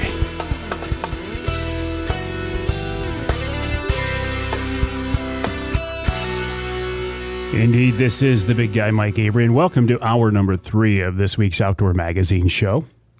Right here in the Outdoor Magazine Radio Network, more than 30 stations across the great state of Michigan, and so glad to have you along with us. You may have noticed there when Ken Hunter was reading the list of folks that I work with that Jay's Sporting Goods was right there at the beginning of that list. And there's a reason for that. Jay's Sporting Goods has been at the head of that list ever since I went out on my own 30 years ago or whatever the number is these days. And I've worked with them ever since. And I'm very, very loyal to the folks at Jay's. 2 outdoor superstores, the original store in Clare, the newer one in Gaylord, celebrating 50 years last year now, so they're more than half a century in business. And I call them the original family-owned outdoor superstore. The folks at Jay's have become friends of mine. They're great people. They're very knowledgeable. They're avid outdoorsmen and women. And they're a great resource for me, as they can be for you. It can be for you as a customer, right? If you're looking for something, get in touch with the folks at Jay's. Head to Jay's. But I also like to use, not in a bad sense, but I also like to use the folks at Jay's as experts on different topics, different subjects. I'm thinking right now of Bryan Darland. Bryan is a guy who's been around Jay's for a while himself. He was a store manager. He was in the fishing department. I think he was the fishing department manager, and now he's the buyer for the fishing department. So you might think he's a pretty avid angler, and that is the case. And he's with us now on the Outdoor Magazine phone line. Bryan, welcome back. How are you? Hey, doing well. How are you? I'm doing great. Boy, as we're recording this show right now, it's a beautiful day out, and springtime is definitely in the air here in our part of the state. Oh, I'm for sure getting the itch to find some open water here pretty soon. I know some folks have already been doing it. Right before walleye season closed, there were some guys that were getting out on the local river down there in Midland Bay City area. But, and that's one thing I didn't end up doing. I did find some steelhead, though, a week before that on some open water. And I'll talk to you about that in a minute. But the ice fishing season, it was really a pretty good season, wasn't it? It was a great year for us. We ended up with not a lot of snow around these parts, so when it did get cold, it sure did make a lot of ice in a hurry. Guys were fishing on Saginaw Bay as well, and all the local lakes had a lot of activity. The UP had a great sense of fishing as well. I know I made my way up to Gogebic there looking for some perch this winter, and we were successful. We did find some fish. New lake for me, so it spent a couple of days hunting for them, but then ended up getting them on the last day there, of course. But can't wait to go back. And tell me about your steelhead fishing adventures. Steelhead fishing it's been pretty good all winter long. The guys have been getting a lot of fish on, there's a lot of guys that float spawn around, float beads and stuff, but the waxworms jigs and waxworms seem to really pick up this year. We have a couple of great companies in those that we've brought in recently. Jibs Jigs has been fantastic for us, and then we just brought in that Lucky Jigs as well. So that's getting to be a thing. I think the spring fishery for steelhead and waxworms is going to be the deal. Now, do you think it's a change in the fish or the fishery, or that you guys are using them now, so you're seeing the success that you hadn't in the past? We've been using a lot of jigs and waxworms in the past. Years ago there was always a big thing, but it was a little harder back then to find a really good quality jig. Anytime we found one with a bronze hook on it, we all kind of cringed a little bit because it was, it felt like 50% whether you're going to land that fish or not, have that hook bend out. But these companies are coming out with a lot better hook on them, and they're a different kind of hammered hook. They're definitely a lot sharper, a lot stronger, so your odds of landing those fish are definitely greater. One thing you got to keep in mind, though, is don't be bending hooks back and expect to land the next fish. That's that old mentality. Really, once they get a bend in them, they're done, right? You might be able to bend them back once, maybe twice at the most, but you start bending that wire back and forth, and you're asking for trouble. Well, and the thing about that is a steelhead is such a special fish and sometimes rare. It's not like a walleye or a bass or a perch where you might catch a bunch of them. I would hate to lose a steelhead based on the cost of a dollar jig or whatever. Exactly. And the thing of it is, too, is, you go and for us here in Clare, it's an hour and a half for us to go steelhead fishing. So it's a long drive, especially, price of fuel and stuff. So there's an investment on that day, and we take a boat up there, too. So there's even a little bit more of an investment when it comes to that. And, for a dollar, if I'm going to skimp out on a dollar that day, then, yep. I probably shouldn't have. How is availability of product these days? This has been a concern for over a year now. Is it still the case, Bryan? It depends on the brand and the manufacturer. We've been getting a lot of product in here this spring. We've had a lot of booking orders out, and the companies are fulfilling our booking orders very, very well for the most part. There's some areas that haven't quite yet. Certain electronics and whatnot have been really difficult. Trolling motors have been really difficult. But as far as like actual baits and hooks and product and lead and swivels, and floats, for the most part, things are doing okay in that front right now. One thing I will warn people, though, is the rumor on the street is we're not sure about refills. We don't know what it's going to be like after this first slug starts selling out. We're not sure if we're going to be able to go back to the well in order to fill those pegs again. So that's something that I always try and stress to people is if you see it and you think you're going to use it this summer, I would stress to them maybe buy an extra bag of Yamamoto Senkos, or maybe buy an extra pack of swivels, or make sure you have enough lead in your box. Just to make sure. What kind of one of those. We don't want to go out there ill prepared. And what about prices? Prices on everything are going up these days. Do you see that in your world as well? It definitely is. It really comes down to a matter of, the discretional funds and whatnot. People might, they might need to be a little bit more careful as to, what they invest in, and just, focus on your basics, make sure you're there. And if you can only go out less, I think people are going to still be investing a little bit more into quality products, knowing that they can't go quite as much. But, as a general tune, we're seeing things anywhere from 5 to even 30% increases. Wow. So pretty common. Jeff Poet, president of Jay's, has always said that, hey, people who are hardcore outdoor enthusiasts, one of the last things they'll give up is their hunting and fishing passion. They'll make a cut in something else so they can still go hunting and fishing. Absolutely, and I'm just as guilty as the rest of them. I would rather sacrifice eating that sandwich at noon that day than to sacrifice a little bit of fuel for me to go fishing. That's just kind of the way it is. I'll find a way by in order to be able to get out there. And I think, you talk about your passion, your interest in the outdoors. I've worked with Jay's for a long time, and that's the thing I've seen along the way is at Jay's, your people are invested in the outdoors, where if you go to some of these big corporate chains, it may be just some young guy or gal trying to work their way through college. And there's nothing wrong with that, but they don't have the passion or the experience that Jay's people tend to have. We really thrive on one another, and it's almost like a competition in a lot of ways, to where, you try and go to the next person and figure out how you can be better at a certain thing for the outdoors, whether it be hunting or fishing or hiking or, backpacking or cooking or anything of that nature. We always try to compete with one another in a way that allows each other to be successful. Once somebody starts fishing with a high-end fishing rod, for instance, somebody else rolls in as a new employee and they're, let's say they're still fishing maybe an old ugly stick or something. We go, oh, no. You need to feel this St. Croix. You need to get this G-Limbs in your hands. And I actually just talked with a company called Kistler Rods this morning. And, the guys had all the staff glomming on those rods, shaking them around, feeling how they feel. And we were all pretty impressed. So it's just a lot of the fun is it's not one person making a decision when it comes to a lot of these new products. We pull in the staff. I pull in the people that I have a lot of trust with and tell them, hey, tell me what you think of this. Here's what I'm thinking on selection. Here's what I'm thinking this. Because without them being out there, being able to talk about it, it's going to be a lost product out there. It could be the best thing in the world, but until they're the ones out there and working it and kind of bringing that name to a customer's face front, it can make it tough. Ultimately, though, as the fishing department buyer, it is your job. You are the guy who decides what ends up on the shelves and in the stores, both there in Clare and Gaylord. And that, I don't need to tell you this, Brian, but that's a big, big job.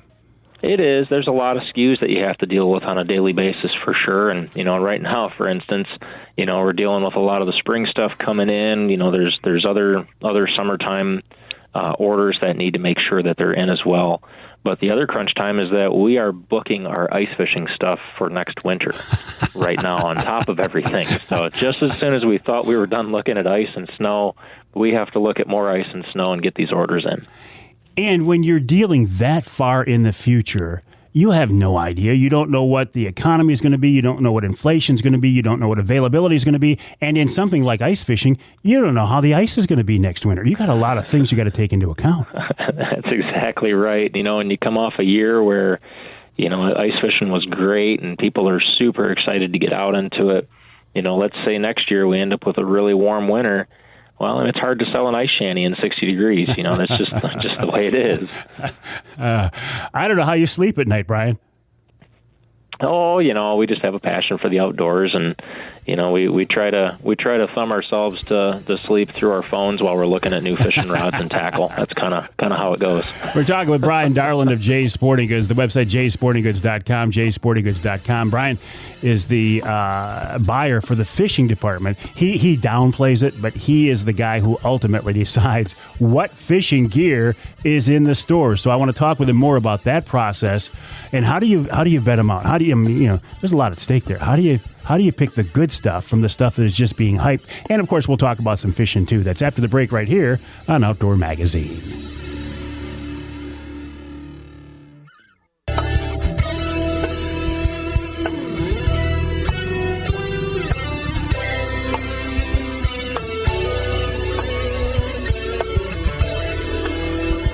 You can hear the Outdoor Magazine show on more than 30 AM and FM stations across the great state of Michigan, including WHTC in Holland. That's 1450 AM and 99.7 FM.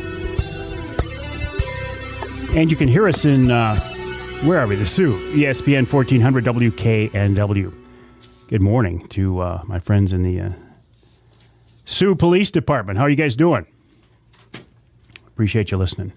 Also appreciate Bryan Darland of Jay's Sporting Goods joining me on this edition of the Outdoor Magazine show. Bryan is the buyer. He's the fishing department buyer for both stores. By the way, the website for Jay's is jaysportinggoods.com. That's jaysportinggoods.com. Bryan, how do you decide what is a legitimate product, what is worthy of your somewhat limited space on the shelves at Jay's? Because I know you're inundated by people coming to you with new products and new gear. How do you sort through it all?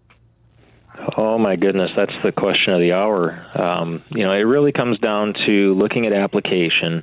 We have to see if it's something that matches up to our specific needs that we may have, and that's through customers giving us feedback on the floor, the staff getting out there and doing it and actually, being on the water and bringing up certain points and topics. And, we rely heavily on a lot of feedback when it comes to that. And then just the general, trying to look through the stuff and see what matches and what we have room for. That's a big part there too, is trying to be able to add stuff in. We'd like to add everything out there, but the floor space gets to be kind of an issue there. Mm. And you had mentioned earlier too, electronics. I am an admitted electronic geek, and I think you've said the same thing. You love fishing electronics, but they're hard to get these days. Is that what it is? Yeah, certain manufacturers, it gets to be really tough having electronics of choice. But I mean, I think that's a good thing in a way, to where it means that people are wanting them. People are still out actively seeking them. So people know that there's a lot of value behind having quality electronics on your boat. So, and I'm sure that there's shortages in supply and whatnot as far as the manufacturers go too. But, I'm admittedly, I am definitely an electronics nerd when it comes to getting out on the water and having them on your boat and having all the cool stuff, Well, and this having forward-facing sonar and whatnot. Exactly. That's cool. What I was going to say. This new stuff is so cool, and I can't think of the buzzwords, the marketing terms they use, but the images that this stuff will give us these days is amazing. It really is. It's almost like cheating in a lot of ways. I kind of wait for the day where they tell us we can't use certain technologies because it gets to be too much like cheating. But a lot of these forward-facing sonars and such, we're able to scan this transducer 40, 50, 60 feet out in front of us and see schooling fish or see structure or see something of that nature and actually cast our lures at it. And with this new technology, you can watch your lure fall right in front of a fish's face, watch the fish react to it, know that, okay, I did 2 or 3 fast twitches and a pause. It made that fish excited. When I held it still, the fish kind of lost interest. It gives us that ability to look and interact with that fish one-on-one, much like an ice fishing application used to be with a Vexilar, but way out in front of us, and we can see the caliber of fish doing it. So pretty cool. Are there trolling applications? And LiveScope, that's the name I was thinking of. That LiveScope is Garmin, but then Lowrance has their own term, right? Active Target. Lowrance is called Active Target, and then Humminbird also has Mega Live as well. So there are a bunch of them out there. So are there trolling uses for this, or is it strictly jigging and casting type? There's some guys that are experimenting with some trolling applications for them. I feel that there is a certain level of trolling application for them. And Garmin, there was some old Panoptics, I think a PS30, I think is what the transducer was that guys were using. And they'll rig it up on a reverse and have that thing shine down directly behind the boat to be able to trace like cannonballs and that kind of thing. So there is that ability to be able to do that. If you're running short leads behind your cannonballs, to actually watch your lure work and then watch a fish come up and react to it.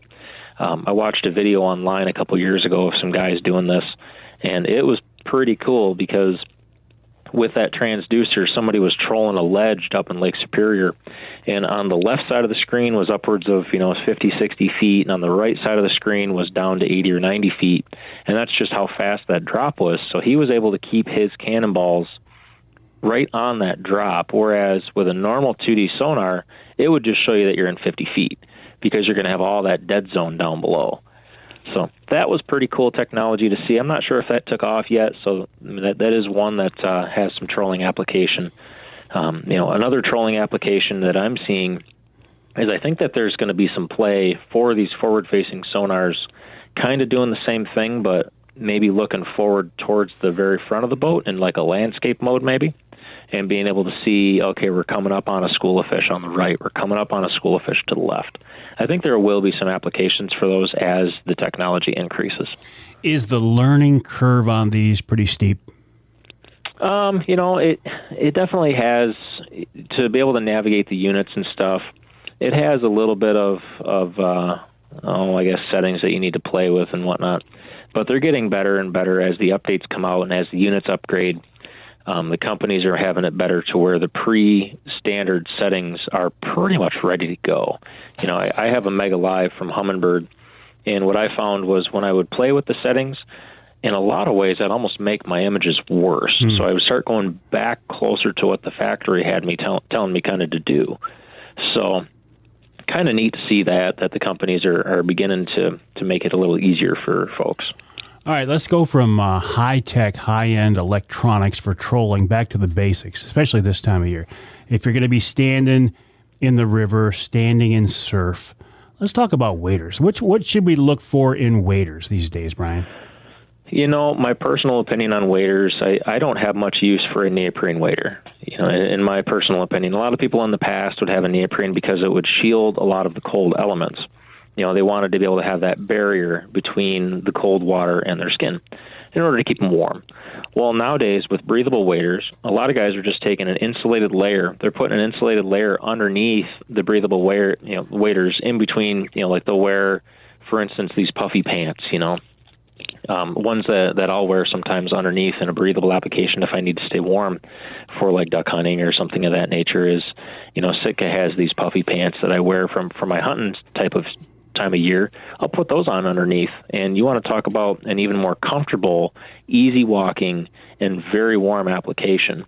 Those work out good. Another aspect is like Frog Togs, for instance, has an insulated breathable wader with a zip-out liner onto it. Those are pretty cool. It's their Steelheader series.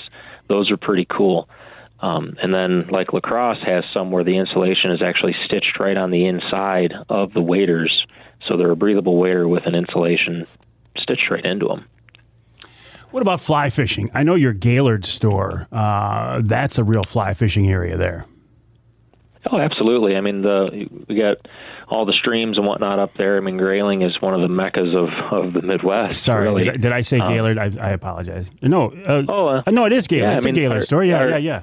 Oh, yeah. Our Gaylord store and Grayling is right next door. So, I mean, they're only 30 minutes apart, 20 minutes apart. So blue ribbon trout streams up in that area. Fantastic. The whole area up and through there is just peppered with streams that guys can get out on and do it. Are you much of a fly fisherman yourself? I'm not typically. I'm more of a conventional guy myself, but we definitely know the applications, and we again rely heavily on the folks that do quite a bit of it. We have a young gentleman here in the Claridge store that I rely on quite heavily. We had another one a little bit ago that since moved on with schooling and such, and definitely wish him the best. But he helped out with a lot of directions too. Those guys have a lot of passion for fly fishing and whatnot, and they bring me a lot of ideas And having done a little bit of it in the past, not as much as others, you kind of understand the basic concepts of it and try to cater to those that are going to be a little more in depth. Also looking at your professional, industry professionals that, reps and such, and really rely heavily on those guys that do it a lot. So, and again, in your position there as the fishing department buyer, you've got to cater to those high-end fly fishermen and the weekend warrior who might go out with a dozen night crawlers. I got them on a hook looking for suckers. I mean, you got the whole gamut of people you've got to try to serve here. Sure. I mean, and it's one end to the other, and we love all of them coming in, and we try to cater to every single one of them, anywhere from your trolling guy all the way to, like you say, a worm dunker that's looking for suckers in the spring, over to a high-end fly guy that might want to get into the new sage rods or something of that nature. We try our best, and unfortunately, every single staff member can't have all of the answers for every avenue, but that's what makes it great. If we have someone that's really looking for some specialty fly gear or whatnot, we're going to go over and we're going to pick on Lucas, and we're going to say, hey man, this guy's really serious. He's wanting to get into something that really feels nice, and we're going to pick his brain because he has a lot of that nicer equipment. He's getting out there and doing it all the time with it, so he'll understand the differences in actions of rods and lines and such better than what I would. So we try and pick on the guys that really know a lot more when it comes to that. And in turn, if it comes to someone comes in and says, hey, I need to rig a boat, I'm interested in going to lithium batteries instead of AGMs or instead of lead acid, then he'll in turn kind of come back around and, maybe pick on myself or pick on Travis or one of the other guys inside of here to answer a lot of those questions. So that's the beauty about it. You mentioned the new batteries. That's you're about the third guy who I would consider an expert who's brought that up. Is that the way of the future? I truly think that is the way of the future. I was actually email chatting with one of the guys. We carry amped outdoor lithium batteries here at Jay's, and we currently have a 36-volt single battery on the floor that is 60 amp hours. The equivalent to that is 3 31-group lead batteries that a guy may have on his boat for 36 volts. On average, those 31-group lead batteries are over 70 pounds apiece typically. Well, this one battery at 36 volts, 60 amp hour, this one battery is only like 46 pounds for one battery. Wow. So, and that'll give you the equivalent draw time. So if people are saying, well, my 31 group leads, they're just not quite enough. I'll kill those batteries trolling on the bay for walleyes in a matter of 3, 4, 5 hours, let's say. Well, then we look at them and say, all right, well, you have different choices. There's a 100 amp hour lithium battery that you can get into that's a 12 volt, and you can rig those 3 of them in series for 36 volts. Hold on, Brian. I tell you what, am I running on you? You are, but we've run out of time. So what I want to do is offer you the coveted third segment. If you can give me a few more minutes, if you've got the time. Ooh, coveted. Yeah, it's coveted because not many people get this offer. So you're in rarefied air here. All right, we'll talk with Brian Darland. We'll give him the coveted third. Coming up after the break right here on Outdoor Magazine, the website for Jay's, jaysportinggoods.com, jaysportinggoods.com.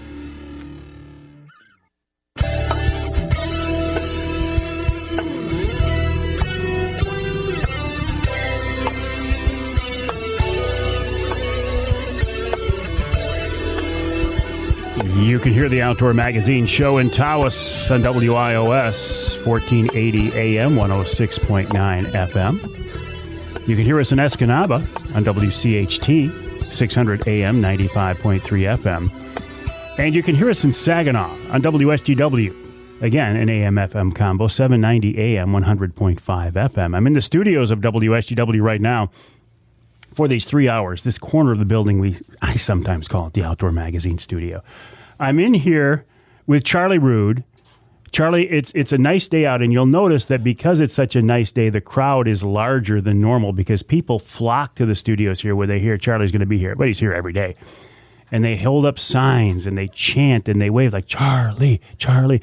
And I can't quite hear them now, but sometimes we can actually hear people cheering for Charlie as they wait for him to leave the building. That's the kind of quality people that I work with here, Charlie, and I appreciate that very much.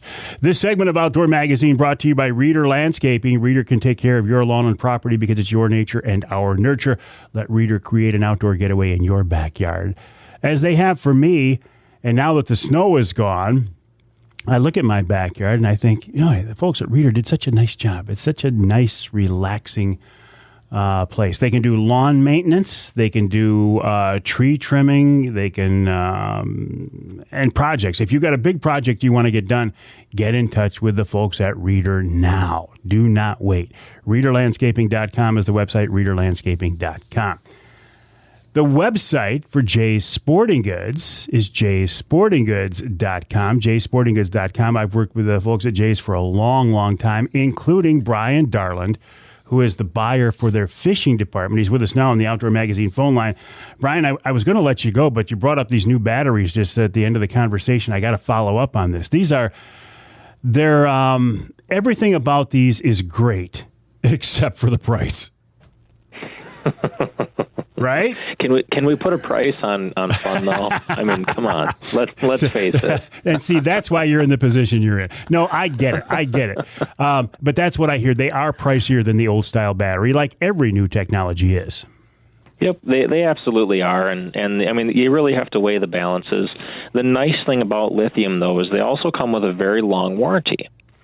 So in a lot of cases, I mean, I've had batteries that are regular 12-volt, say lead acid interstates or something like that, to where you're replacing them every year, maybe every two. Yeah. And I've had that for sure. Well, a lot of these lithiums, I mean, they're coming with a 5-year warranty. And when I say 5-year warranty on the Amped Outdoors, it's a 5-year replacement. Amped Outdoors will replace that battery within 5 years of purchase. So there's a lot of other lithium companies out there that are a prorate. And if anybody knows anything about prorates on batteries, sometimes they'll go 12-month replacement, and then they'll prorate the rest of the 4 years, or some of the other companies are toting a 10 to 15-year. Well, when you start taking away value every month, by the time you're into year 5, your cost out of pocket it's almost like buying a new set. So there's definitely different directions to kind of go about it. So if it's a long-term investment, lithium's absolutely the way to go. And the physical weight, you just can't beat the physical weight on these things. And they're so forgiving. Are we talking that we would use these for trolling motors, right? You wouldn't use them for your sonar, and you wouldn't use them for a cranking battery, right? Pretty much trolling motor at this point? No, actually, I mean, they do offer lithium cranking, but you do have to be careful on the engine that you have on your boat. There are certain engines that it'll actually fry the charging system inside your engine.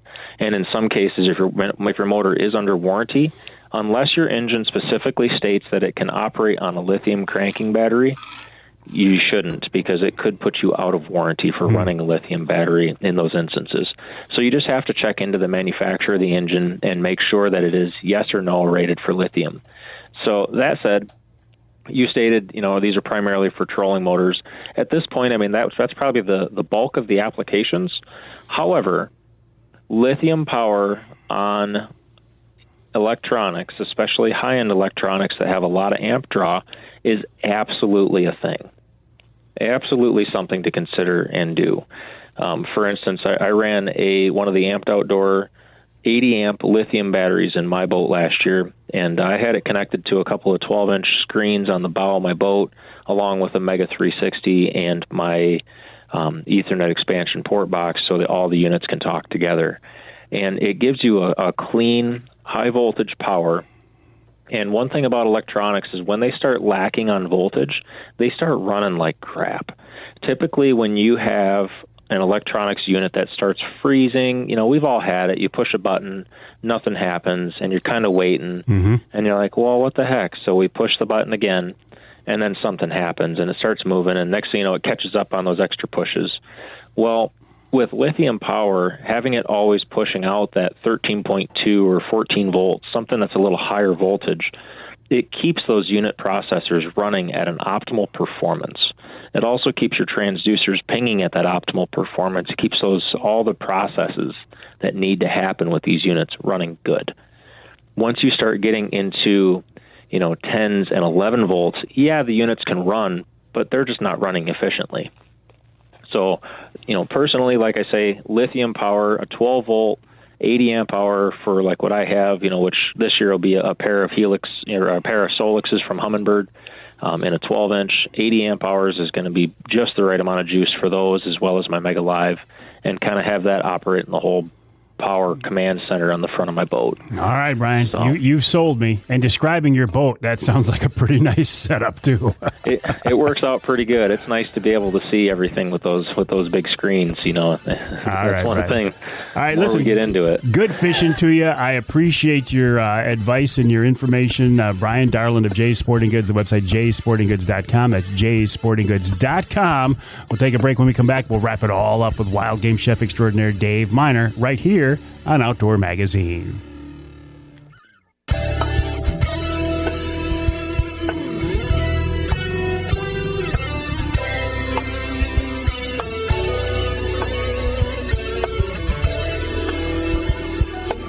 Welcome back to Outdoor Magazine. My name is Mike Avery. Glad to have you along with us.